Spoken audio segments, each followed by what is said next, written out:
ผมถามด้วยหน่อยด้วยเกี่ยมเยี่ยมต่อเทวกันให้มันงามเนาะจะมืดๆในจังหน่อย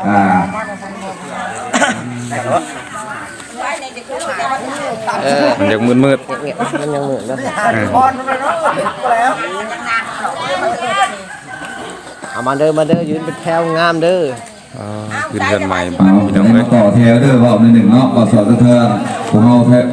เมืองหมันทำท้องแสนอุ่มเนาะต่อเทวก็หน่อยเด้อ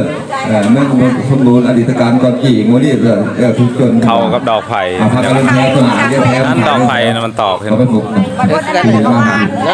เบิ้ลจะมาจากเอาเกี่ยมเนาะเขาสิที่เดินแท้เลยคือสิเมื่อทุกคนรับหน่อยเนาะมาเดินแท้ด้วยหน่อยเด้อเดินแท้มาสิได้ว่าได้ว่าสักน้อยหนึ่งเนาะก่อนมาออกเดินทาง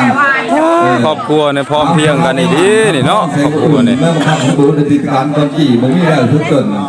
สาเหตุคุณหมอสิไปวันนี้ไปขาไปขายมาบอกกันเด้อคุณเด้อเอาพ่อแม่ครูบาอาจารย์ไปรับเด้อจังหันครั้งนี้จังกับด้วยเนาะออกกันเด้ออิติปิโสภควาเมตตายามดีสวัสดีมีไซลาโพนะโมพุทธายะขอเดินทางหน่อยเด้อไปทางไหนบ้านทางซ้าย